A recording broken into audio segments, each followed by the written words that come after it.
Canadian wine lovers, we're live. It is Christmas Eve, and we are Christmas Eving. So that's why we're a little bit earlier than usual today, 2 o'clock Pacific, 5 o'clock Eastern. But guess what? We are going to unwrap one of the most exciting bottles of this whole Advent calendar of different Canadian wines. And this one, you really got to tune in at some point. Absolutely. Mira, thank you so much. Canadian wine lovers, Carl's Wine Club members, everyone across the country. Wow. Reveal number 11. Holy smokes. It's been almost 2 weeks that we've started that process. Today and tomorrow, the last two. So, Merry Christmas to everyone. It's Christmas Eve. Today we are revealing one of the rarest wine across the country. This is a wine from a producer that we featured, I would say, probably 2.5 years ago. This very producer was but he's the producer of one of our top wine of the year. I would say 3 years ago, and yeah, we're very excited too. Today, we're going in a different style because when you do 12 wines for 12 nights, you want to showcase different style, different region. We're going back on the Beamsville bench, but with a Appassimento style wine, which is in a technique that is very well known in the region of Valpolicella, in the Veneto region on northern Italy. A few producers across Canada use that technique to enrich, to concentrate flavors, and to provide an incredible result on a yearly basis. So we have 100% Cabernet Sauvignon Appassimento today, a 94 point Carl's Wine Club, and I am really excited. So Mira, what a wow! What a whirlwind of event in the last 11 days, and I'm challenging my Yes. yeah. I mean, a lot of fun, so much fun, right? Yes. So what I was saying is that with this one, I mean, you've revealed a little bit about it, but sorry, I got a little cut off there earlier from a glitch here. But you will want to tune in to this one at some point to learn about this wine because it doesn't have a whole lot of info on the wine on the bottle. And it's also hand signed. It's a very special bottle. So you'll want to know a little bit more about it. And it's also, like you said, one of the best wines we've tasted all year, and it's very interesting how it's made. So, Stacey, Interesting, good and afternoon. also, Mira, what's the most interesting of all is how it unfolded, how we ended up having two cases of this very specific wines, which is not available on the market, which is completely, it's been out of stock for a while. But the owner had two cases unlabeled in his cellar, reserved for a party, reserved for a staff party. And he said, you know what? This is really freaking cool. How about we give it to you? Sorry, I don't have a label. And Mira, with her genius, said, who cares about the label? Just sign the bottle. So here you go. Here we ended up to have that very wine in our. Yeah. All right. Should we Sorry. unwrap it? Oh, I mean, Mira, are you on mute? no, I'm not. Are we Are good? you on mute? No. No? Can you hear me? Ba-ba-da-da. You can't tell from the top what it is, but Jennifer, I think you're right.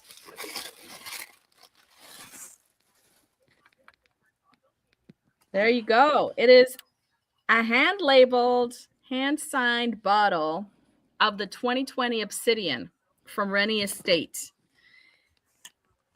Can you hear me, Carl Boucher?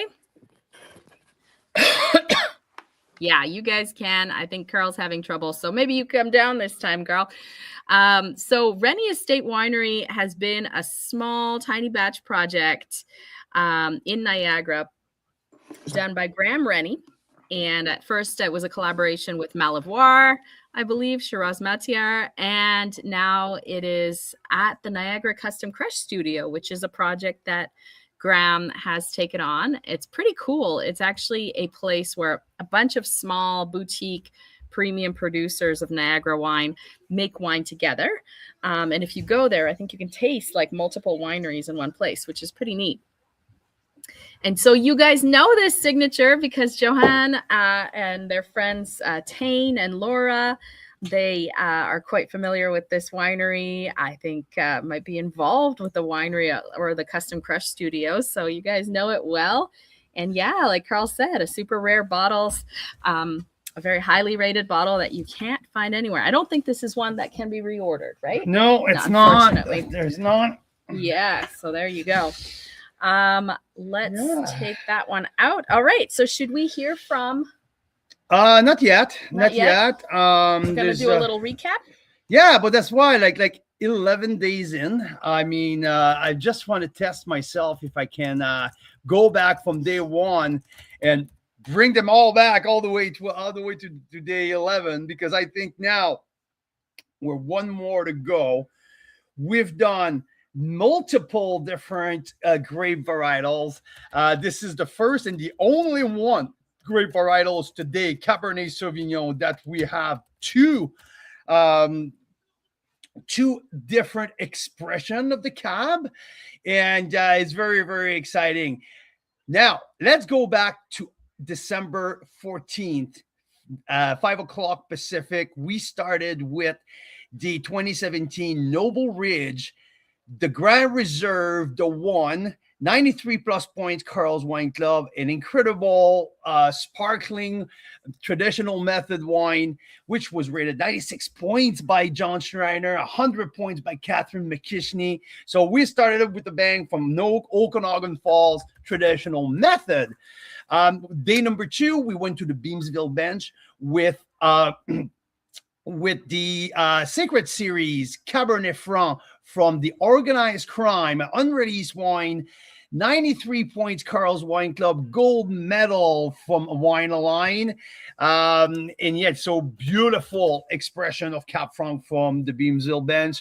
Day number 3, we came back to the Okanagan. From Oliver, BC, we had a back vintage library 2018 Malbec from Riverstone, one of our farmer winery of the year. 93 points, Carl's Wine Club, a rich texture, dark fruit, ripe, ready to drink Malbec from Ted Kane and his team at Riverstone. One of some of you favorite of the whole lineup from a text that I got. Night number 4 was the centerpiece of our Advent calendar, one of the most special one, a 2007 Stratus White Blend, a blend of Sauvignon Blanc, Chardonnay, some Semillon, Viognier, and a splash of Gewürztraminer, made with 85% of new French oak at this time, all the way 18 years ago. This wine, I rated it, if I can remember correctly, 93 plus points. And yeah, just an absolute beauty, just a very special wine to taste, with lots of life to go. We tasted that wine for 4 or 5 nights in a row after the fact, and they refused to go down. This wine was just refusing to go down. Very special. So wine number 5, we went after the Stratus. We came back all the way to Oliver for the second time with Maverick Estate Winery, where we had the Bush Vine Syrah, brand new release, which is a wine that I gave an open score from 93 plus to 94 plus. That's going on my top 10 wine of the year for the incredible potential that wine. And we had that night a side-by-side with the 2020 vintage that I gave 93 plus points a couple years ago. Yannick Livera, the general manager at Maverick, gave us access to the last 2 cases of the 2020 as well. Still a few bottles available. So that was night number 5. Night number 6, we went back to wine number 6. Wait a minute. That Yes, was we went over to yes, Clausen that was Chase. our friend Keith Tyers at Clausen Chase with the South Clo 2022. Also, like everything that Keith is doing, we had to have an amazing Chardonnay in that Advent calendar, and going with the Prince Edward County terroir was a very appealing option for us. And Keith again, like had such a good and kind interview. Always like to share wines, share our thought with Keith Dyer in that 2022 South Clo. That same richness, that same salinity that we're used to, that very same vineyard. So awesome. So that was on Friday. The Saturday we went with Fairview Cellars. Iconoclast 2015 Cabernet Sauvignon from Fairview Cellar, a brand new release 2015, one of my top 5 wine of the year, and 95 points Carl's Wine Club. This one is available for a few more bottles if people want to stock more up. But what an incredible showing for one of the picture perfect vintage in the Okanagan. We had a fun interview with Daniel Hutton, the new owner at Fairview Cellar, which she took over Bill Eggert, one of the legend of winemaking in the Okanagan. So that was for night number 7. Night number 8, we did, oh my God, now 8 was on the Sunday, and the Sunday was an interview with, no, Oh, what? I It was oh with yeah, okay, Tightrope. Tightrope. on There the you go. Sunday. Sorry, I blanked here. Yeah. So 2024 Tightrope. He's not used to me like I like do like 10 things on the screen. He's like, what's happening? No, I just thought I will probably Yeah. be able to recap them all, and I forgot this one. So no. 93 points Tightrope Riesling. We had Lindsay O'Rourke, yes, the owner winemaker at Tightrope, to discover that unicorn Riesling, because there's barely no wine produced from the 2024 vintage. So we're so excited to get at least one wine from the 2024 BC vintage.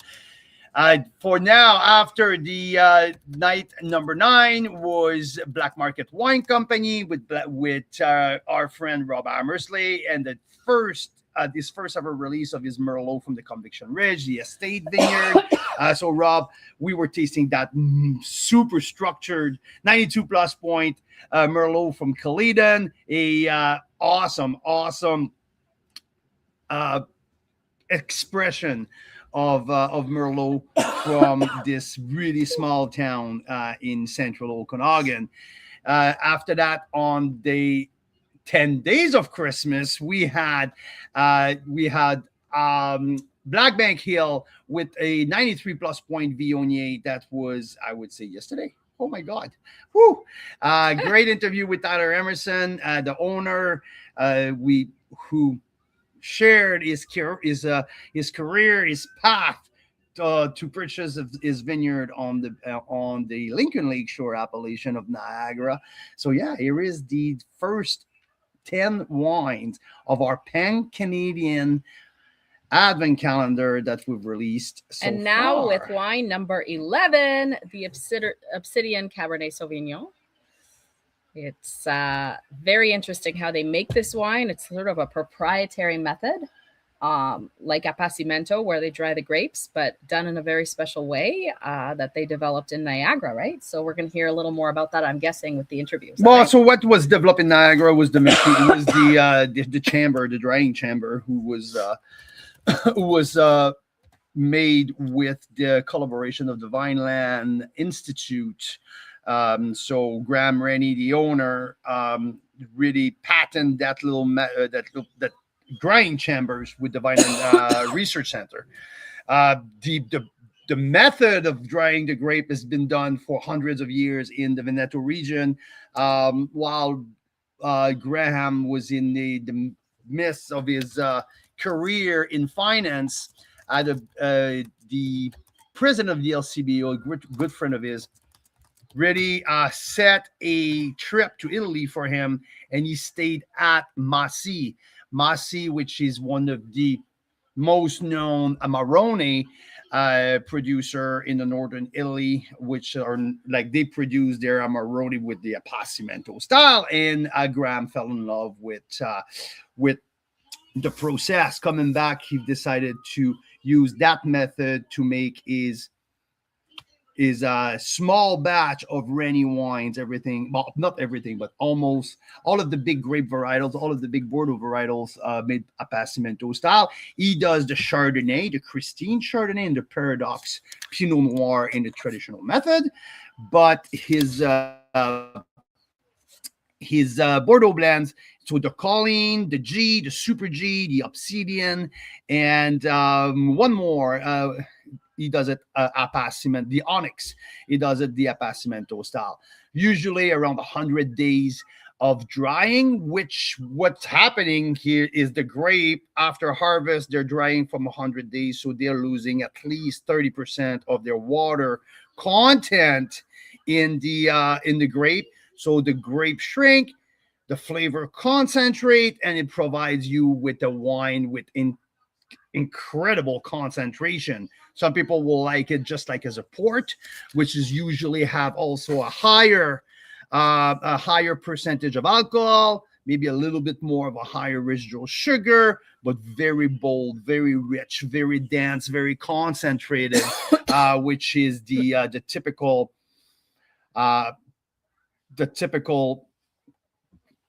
thing for Amarone.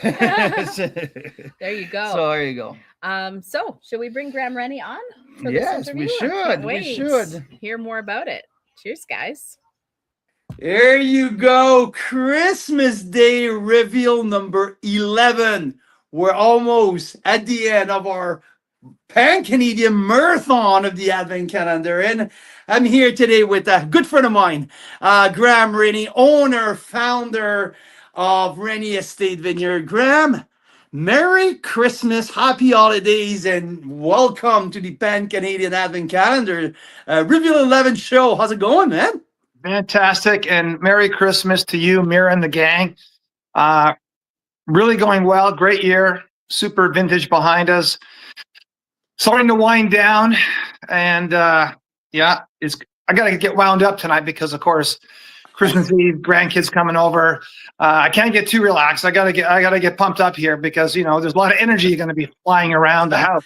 That's why we're doing that early on, so we can let you go and crack a couple bottles of Christine Chardonnays, and maybe some Super G's are gonna be around. So you got the Colleen, at least one Colleen. At least one Colleen. I mean, hey, back in the day, #1 wine of the year, Carl's Wine Club, the Colleen 2016, my friend.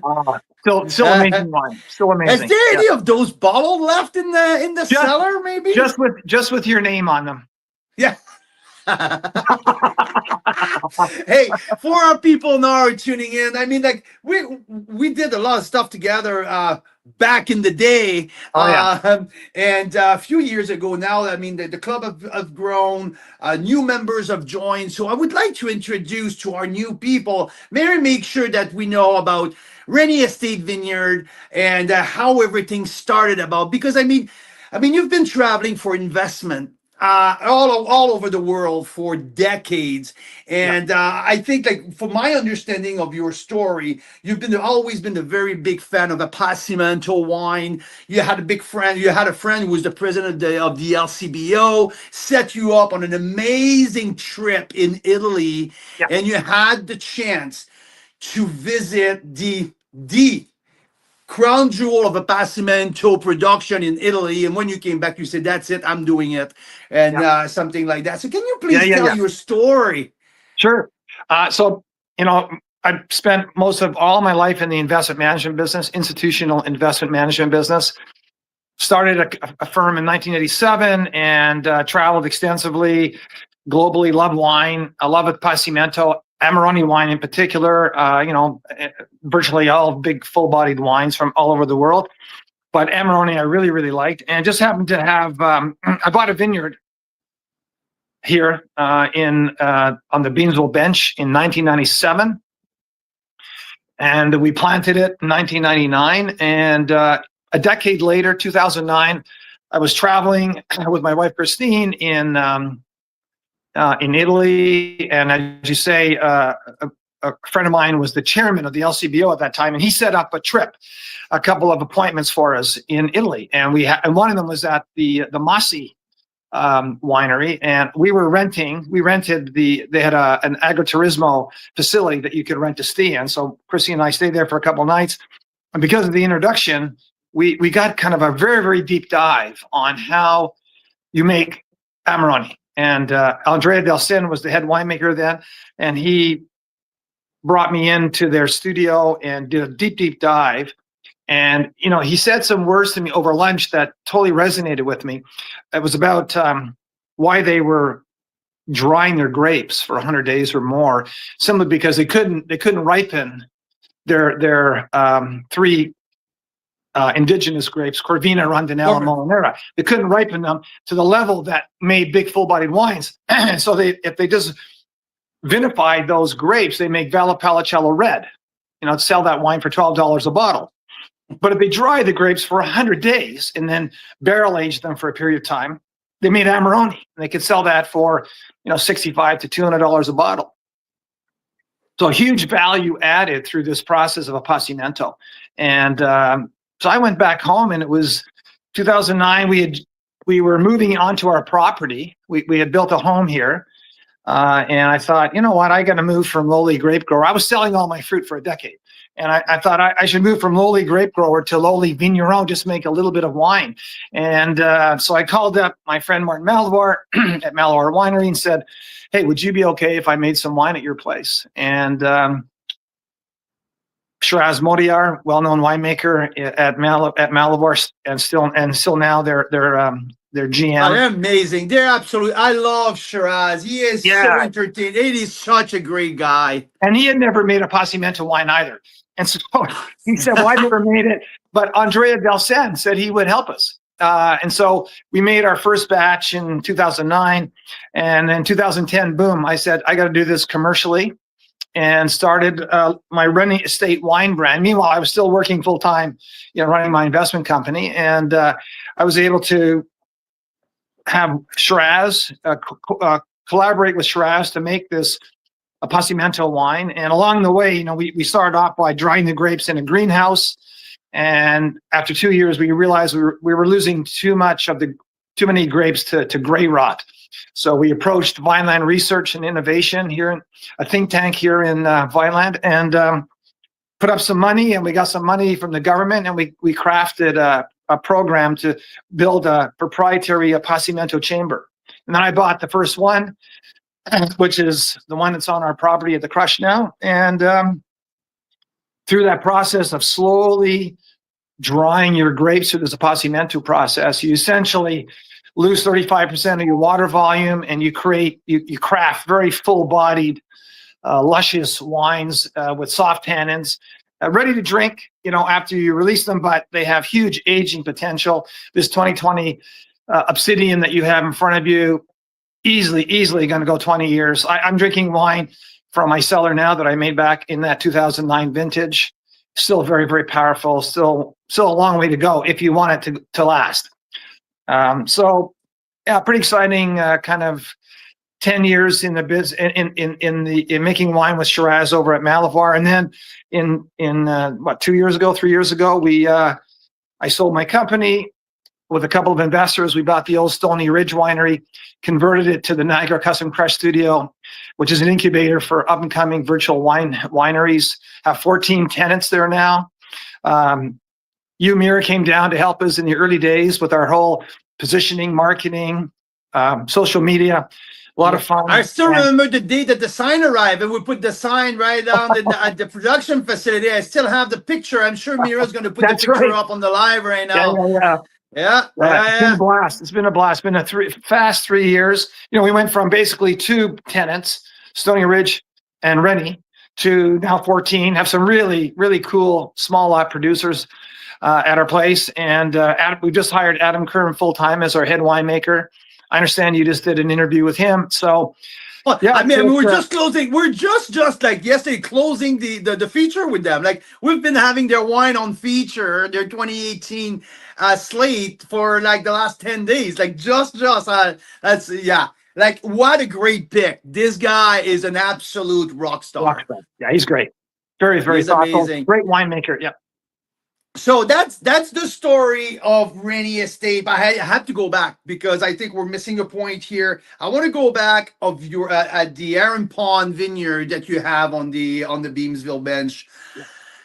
You got a phone call from a very well-known viticulturist and a legend of the industry when you were starting the vineyard to approach you, say, "Hey, can we get our hands on some of your fruits? You're talking Can you about Don? please You're talking your about Don? relationship with Don, please?" Yeah. Because I mean, there's not many people at that level in the wine industry in the history of Yeah. the Canadian wine industry. So that to me, what it tells me, it's the spot, the Aaron Pond Vineyard is located. When someone like Don give you a call to say, "Hey, but can I get my hand on some of the fruit?" That means it's a pretty, really, really freaking prime spot, Graham. So tell us about how everything. I love that story so much. Yeah, it's a slightly different story than what you described, but you're right. It's about Don Trigg. So this says a lot about. You can be the smartest guy on the planet. You can have the greatest plan on the planet, but luck plays such a big part in all of our lives, right? To be in terms of success. So, being in the investment business, I purchased this property in 97, planted in 99. So it's in 2000. I just had 1 year of growth, and I'm at this investment conference in Toronto with RBC. I've been invited to be there in the evening. And the chap that invited me introduced me to Don Triggs and just said, "Hey, Don Graham, Don, and Graham owns a vineyard in Niagara somewhere." So Don, of course, said, "Where?" And I said, "Oh, on the Beamsville bench." He goes, "Oh yeah, where?" I said, "I probably don't know. It's on Aberdeen Road." He goes, "Don't tell me it's top of Aberdeen Road on the left-hand side, that 50-acre site." I go, "Yeah." He goes, "Oh my God, Graham, that is the El Primo spot on the bench. Are you building a winery?" And I said, "No." "What are you doing?" I said, "I don't know." I said, I planted it. I own it. I got to figure that out. And so he goes, "Let's do a deal. I am building a winery in Niagara-on-the-Lake with my name on it. And I would love to source fruit from the bench. Your varietals are absolutely perfect. Let's do a deal. What do you know about viticulture?" And I said, "Nothing." He goes, "Well, I know everything. I'll put my A team on your property." And I said, "As long as I can get a little bit of the fruit, if I want to make wine, not a problem." And we kind of had a handshake deal an hour later, which 25 years later is still in place. And so they manage the vineyard here to the very highest standards, which are contractual, and they take all those grapes for their very high-end Grand Reserve wines. I'm able to source 10 tons a year for my project. And I cherry pick exactly the rows that I want, for Christine Chardonnay, which I know you and Mira enjoy. Those are some 8 or 12 rows right outside my kitchen here. And then for Cabernet Sauvignon, it's from a special little west-facing aspect on the north end of my vineyard that gets a little more sun than the rest of the vineyard. So I'm able to, being here 25 years, really understand the vineyard and really understand where some of those best little sections of the vineyard are for the kind of wine that I want to produce. Graham, we had the privilege when I spent a week with you at the Crush. We did the little Rennie experience together, and we took like 18 or 20 members to your property, and It was just before harvest, just before harvest. We had the chance to eat. To taste the grapes right off the vines of the Christine, and tasting the Christine Chardonnay in the glass and eating the grapes. It was a wonderful experience to have these beautiful golden Chardonnay from the first 12 rows of your kitchen, like you were just talking about. I remember, it was amazing. I think it really makes, a difference for consumers who like wine, to really understand at the end of the day, this comes from a plant that's on someone's vineyard, and to be able to go to that vineyard and see the site and see where this bottle of wine, it originally came from, and to understand the life cycle of that vine really makes a difference, especially with Christine Chardonnay and our Paradox Pinot Noir are, all hand harvested, wild fermented, very, very hands off processing, right? So you're really just getting whatever's coming out that vine into your glass in its purest form. And to come here and be able to walk around and see that really, I think, makes an indelible mark on a consumer. Absolutely. And we're talking about also there's a factor that changes every year. It's what Mother Nature gives you every single vintage. And as you know, as you mentioned, Niagara is a roller coaster of it's unpredictable. Yeah, you never know what you get. 2020, you got everything that Santa Claus. On your Santa Claus list this year, I would like degree days. I would like dryness. I would like long summer. I would like a dry fall. Check, check, check, check. Here you go, Graham. Every year, that's on the list. That's on the list every year, right? That goes. That's it, exactly. But 2020, Santa Claus showed up. He delivered. He delivered. Yeah, in spades.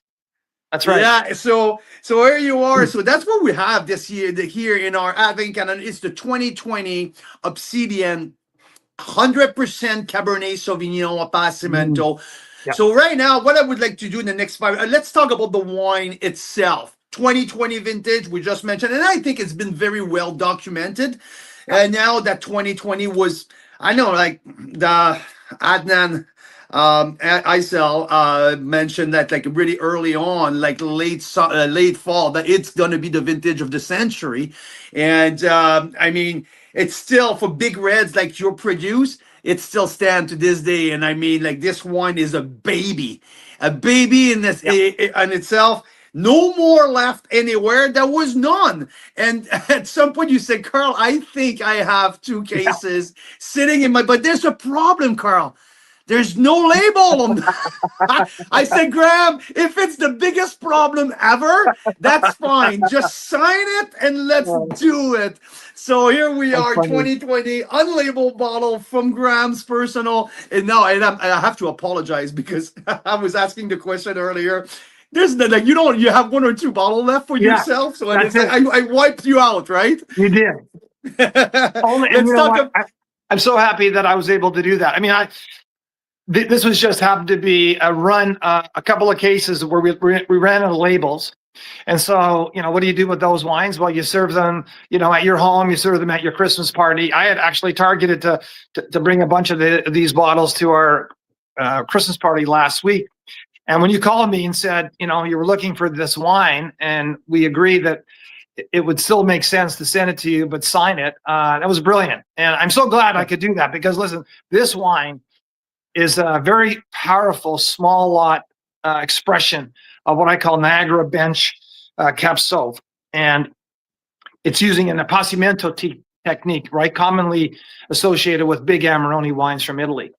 And it's really 57 cases, probably quite a bit less than that because I think I had a bunch here at my house that I've consumed. I only make this single vineyard Cabernet Sauvignon or Colleen, some of these single varietal wines in exceptional vintages like 2020. Otherwise, I'm blending them into the G assemblage. And I would say what's really interesting, and you mentioned it earlier, the fact is we have to deal with vintages other than 2020, 2016, 2012, 2007, right? We have to basically take what Mother Nature gives us and make something interesting. And the appassimento process really helps you get through some the tougher vintages. And so I look at like 2000, what I call the cooler summers, like 13, 15, 17, and 19. Our appassimento wines are still very delicious. I mean, you get, it's all a matter of relativity, right? And so this is definitely at the absolute peak of what we can do with this process from my vineyard in a great year. I think this is about as good as it gets. And the ability to age these wines for many, many years. Oh, like decades. Is Especially this. I mean, yeah, this is like, I mean, it's like, huge. this is that is the start. It starts to crawl right now. Like it's just such a baby.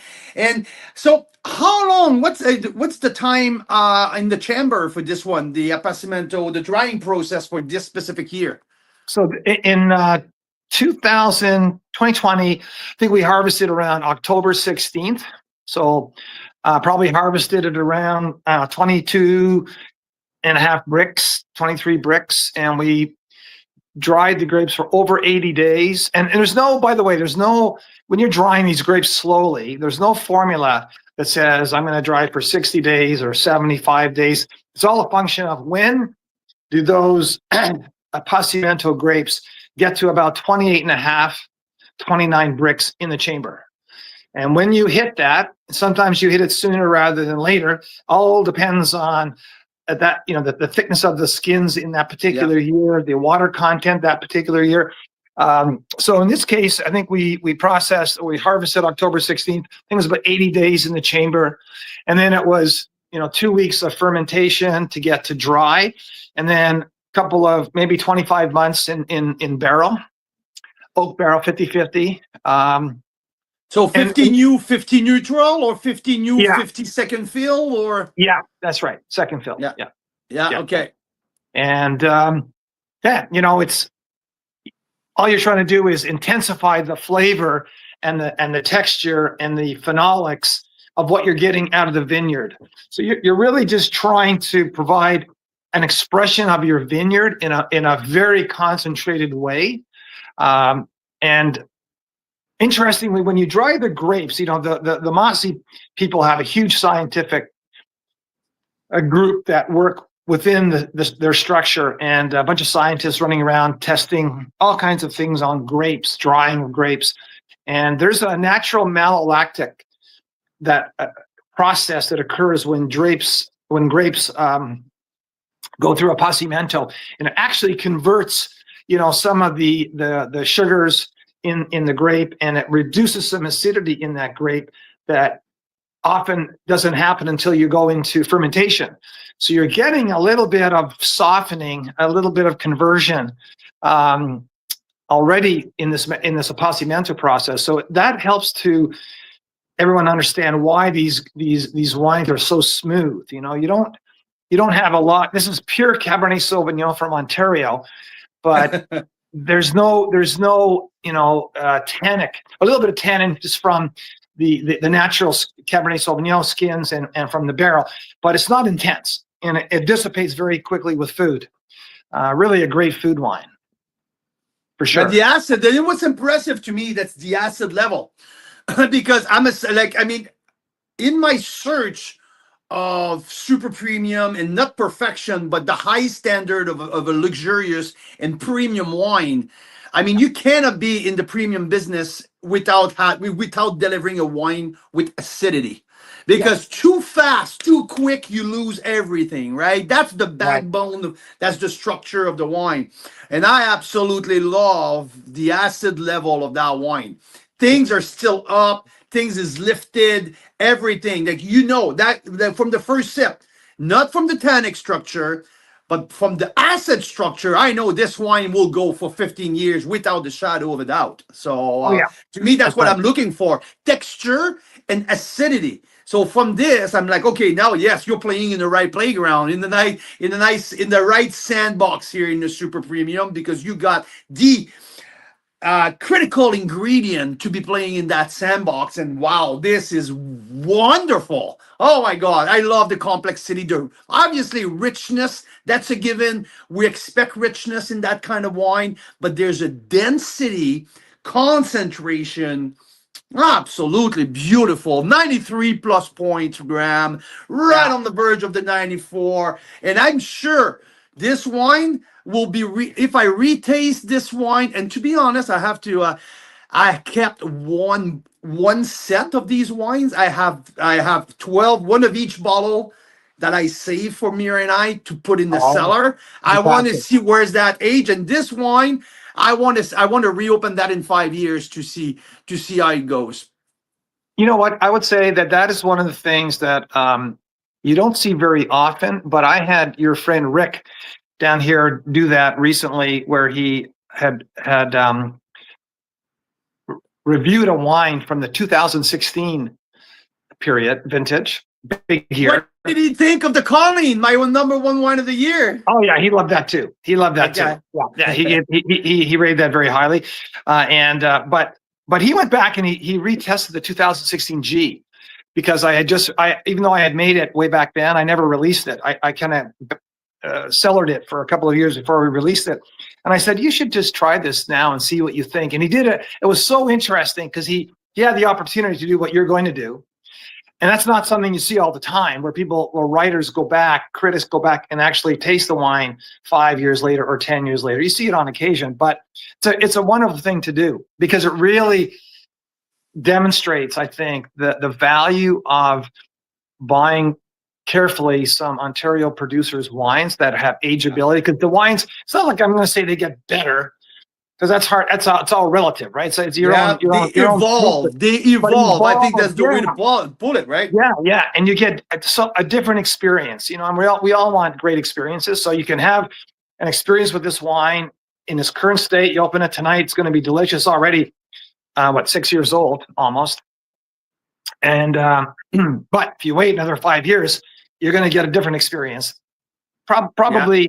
I won't say it would be better, but different, and as pleasant an experience. Yeah, that's it. And hey, Graham, I want to know, like you're getting ready for the action tonight. What's the Christmas Eve tradition at the Rennie? Are you guys more of a? Because for me, I grew up north Quebec. Everything was the 24th. Christmas Eve was the night. Like, that's where you open the gift, Santa comes, the kids are all over the place, the turkey. The Christmas Day, it's more of the leftover and the relaxing. I don't know how it is at the Rennie. Oh no, it's wild here for a couple of days, because we have grandchildren that come over. My son Evan, his kids come over, and it is high energy, right? You got a 4-year-old and a 1-year-old, and it just. Are you kidding me? We can't even put the presents under the tree tonight. We were told no. Normally, forever, we put Christmas presents. We build up the tree over a couple of days before Christmas, so everyone sees the presents. No, we can't do that, because it's going to drive the kids too crazy. So there's no presents under the tree right now. But our tradition for dinner is tonight. We do filet mignon. I get the whole filet, and we roast it. And we have some amazing wines. We'll have Christine Chardonnay for sure. My daughter Colleen will be here. We'll have the Colleen. We'll have probably Super G. And then tomorrow it's more traditional turkey and ham. Okay. And then you'll appreciate this, being Quebecer. On Boxing Day, we have the best place. Next time you're here, you got to buy some. They freeze them. Tourtière, unbelievable tourtière. With just because no one feels like cooking at that point, we throw them in the oven, and they're fantastic. That's what I make for Christmas. That's from my grandma's recipe. Oh, amazing. My kids, that's I can't get. Now we do Christmas on the island with Mira's family. They're Romanian, and guess what? I get they're requesting the Sagde de Chicoutimi tourtière. So it made it all the way across the country with so my traditional northern Quebec dish, yes, tourtière is like sacred on Christmas. And I gotta tell you, when you have tourtière, with all those savory spices and the various meats that are in, and the pastry, I tried all kinds of different wines. There's no question that the Appassimento wine is the absolute best pairing for something like that, because it's hard to pair a wine with a pie like that with all these spices. But I can tell you, the Appassimento wine tourtière goes beautifully. Of course, it goes well with anything that we're serving over the next couple of days. So that's amazing. And on the international level of wine, are you a Bordeaux guy, or do you have a little sweet outside of the Amarone section? I mean, this is a given what you're doing, but is there any section of the world that you're looking for something as a wine lover? Well, I would say, before I was producing wine under my own label. Yeah, I mean, I was hugely Italian. I love Southern Rhone wines. course, big full-bodied wines, and California wines. But to be honest, at this stage, I have a cellar of wines going back to 2009, and I can't get through them. I know that. So there's no point in buying other wines. I just I would far rather go into my cellar and pull out a 2011 G, which is, every time I open it, it's like, wow, it is early stage wine I made, but just incredible. So I generally don't, I get gifted wines from friends that are from France and Europe, from Europe and from the United States, but I generally just stick with my own wines. Your own wine. Do you have a favorite around on the Binsville bench, a wine that you really enjoy? Probably the wines of Malivoire.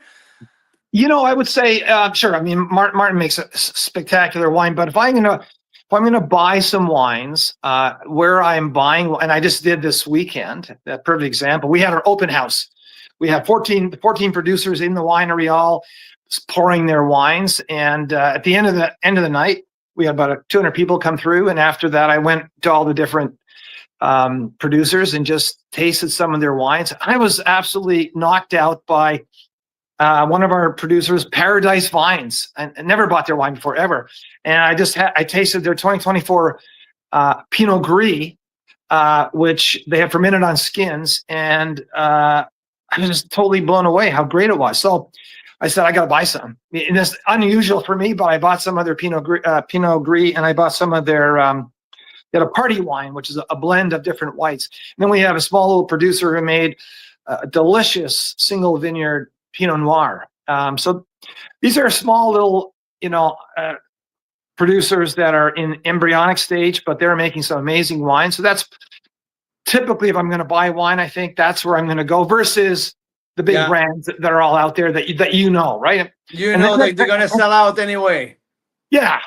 So, when you guys come down, we'll introduce you to some of these new players. Oh, absolutely. We should be there in February. So we're already planning some fun stuff for February. So we'll definitely be in touch early January with you and your team, so we can put something together. We're due. I mean, like you guys had, Rennie, the Colleen 2016 was the Carl's Wine Club Wine of the Year, top 10, the top #1 3 years ago.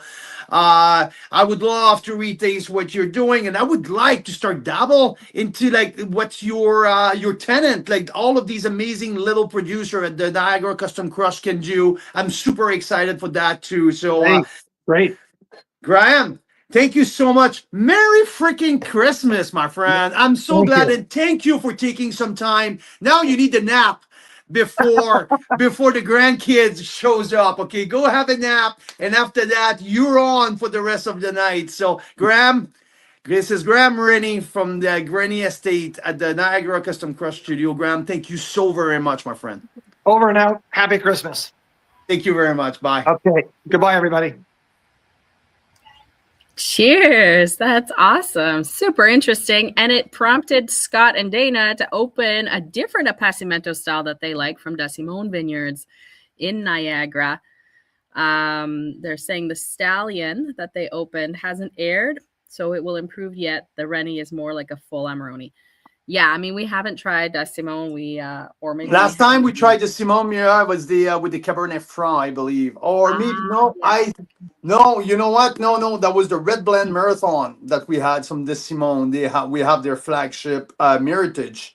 Yeah, that's the last time we tried the Simone, and I mean, it's hard. It's very hard to find another Rennie quality. To be honest, like we've tasted lots of Appassimento. Foreign Affair makes it some fantastic Appassimento style.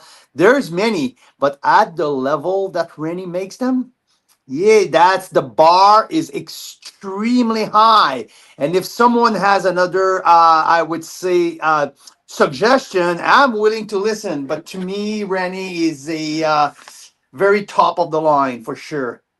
Totally. And we're hearing Big Head also makes Appassimento. It's true. Foreign Affair does Appassimento. The difference with Rennie too is he's created that chamber. That's like a very special way of doing appassimento, kind of modified to Niagara. So yeah, definitely an amazing example. And having him go study at Massey in Italy to see exactly how they're doing it. Dana's asking, does he still make the obsidian, and can you get us a newer one?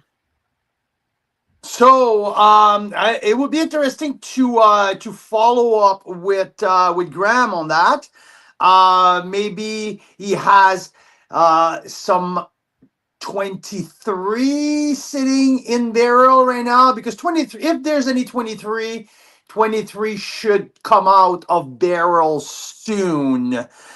22 might be in bottle if 22 was a, let's say, good enough vintage to make single varietals. He doesn't make single varietals all the time. But what is interesting is the G assemblage, which is Bordeaux blend of all of his single vineyard, which is an incredible representation of that. Maybe, Mira, we should crack a bottle of G in the next couple days around here, because we have one or two in the cellar. That would be really cool to do that.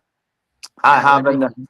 Yeah, I'm fine. I'm kind of craving one of his big wines in the next couple of days. That might be a fun thing to do. So very yeah. Christmassy. I do like my big reds around this time of year. Like they're saying, tortillere, if you're having something like that with all those different flavors in there, big red is the way to go. So yeah, Big Head does have Cab Sauv Appassimento, I'm pretty sure. Oh yeah, absolutely. He does. He does. The he has, how's that called? The very big, not the very big. Anyway, he has coupled classification, and yeah, he sure does have some appassimento. But yeah, hard to find something like Rennie at the level that Rennie does it, and we were so thrilled to have that 2020 Obsidian 100% Cabernet Sauvignon. Cab Sauv was the only grape varietal that we duplicate during our Advent calendar. This one and the 2015 Fairview Cellars, the Iconoclast. So 2 Cab Sauv in this 12 days of Christmas. So now you have a hint that tomorrow it's not going to be a Cab Sauv. But yeah, no, very, There very, you go. so much fun. And what I wanted to say, darn it, I had something that I want to mention about Rennie. Anyway, so next time Maybe it'll probably. come to you. Great to see you guys. Merry Christmas. By process of eliminations, Daryl thinks day 12 should make him smile. I think so too. I think I you're mean, on. Daryl, you've been waiting for that day. You've been waiting for that day. So Yep, it should be good. Just pop 2 tortillas into the oven. Now to find a bottle of Amarone. Yes, if you open an Amarone from Italy, this one that you've got, the Obsidian, will be an interesting side by side. All right, I wanted to say we're going to do our draw. One of the things you can win is a signature virtual experience. We've just posted our new tour dates for the Okanagan this year. We're doing 4 tours, like you see here. These are not like normal wine tours. You're going behind the scenes. You're drinking wine in vineyards. You're doing long table dinners by the lake with a chef. Like these are really fun and really like bucket list experiences that you can't really get any other way. So what you can win tonight is one of our insider guides coming up starting as early as this Sunday. We've got virtual events that really help you dive deep into BC wine, deep into Niagara wine, the insider guide to Canada's wines from coast to coast, and the insider's guide to Canadian Chardonnay. So you can get tickets. I believe they're $49, including tax. And today you could win one. So let's bring up that wheel of names and see who wins either that, or you can choose an Enovino, or you can choose chocolates or a surprise bottle of wine. We got lots of options for you. you're surviving, Mira? Yeah, my voice is starting to go. I'm sick. Yeah. Here we go. Let's see who wins. Da, da, da, da.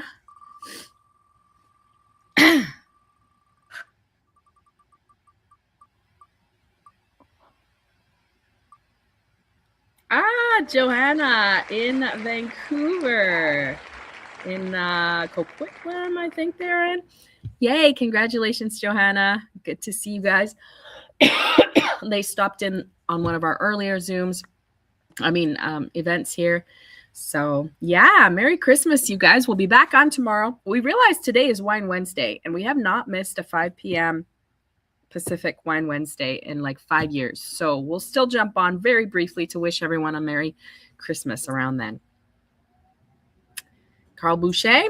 Oh, Mira Boucher. So yeah, this is the biggest, probably the biggest wine of the Advent calendar. So you can have a little bit of that post meal as well. That can cut through anything you have on the table, and also very good with cheese and dessert. So 100% Cap Sauv Appassimento from Rennie. And yeah, tomorrow we're going to be doing our reveal for the last one. So looking forward to see you all. Canadian wine lovers, Carl's Wine Club members. See ya tomorrow. Cheers.